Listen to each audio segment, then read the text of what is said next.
अस्सलाम वालेकुम वरहमतुल्लाह। यूट्यूब पर एक चैनल है जिसका टाइटल है नूडल डूडल, और एक बहुत ही अच्छा बच्चा, समझदार नौजवान, वो उस पर क्रिएट करता है वीडियोस, और मेरे साथ राब्ता रहता है और वो मुझसे मशवरा करता रहता है, और वो ऐसे टॉपिक्स पर कार्टून वीडियोस बनाता है कि जो ना सिर्फ ये कि बच्चों के लिए एंटरटेनमेंट का सामान हो, बल्कि ये है कि बच्चों के लिए सबक भी हो। तो वो बड़ी अच्छी वीडियोस होती हैं, और हैं तो वो बच्चों के लिए, लेकिन मुझे बड़ी मज़ेदार लगती हैं, मैं भी वो देखता हूँ। छोटी छोटी वीडियोस होती हैं। तो अभी मुझे उस नौजवान ने ये बताया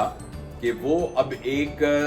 सीरीज़ बना रहे हैं, एक वीडियोस बना रहे हैं कि जिसमें वो बच्चों को ये बताएंगे कि जो गर्मियों की छुट्टियां होने वाली हैं, उन छुट्टियों में क्या करना है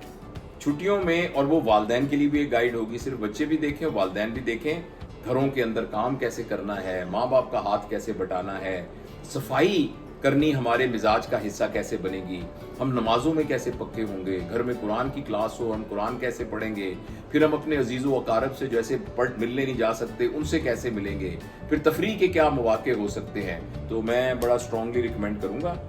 और मुझे ये कहा गया है कि उस चैनल पर एक गुफ्तगू मैं भी करूँगा इंशाल्लाह, और जिसमें मैं इंशाल्लाह कुछ अपनी तरफ से भी बताऊँगा कि छुट्टियों में बच्चों को क्या करना चाहिए, किस किस्म की एक्टिविटीज़ करनी चाहिए।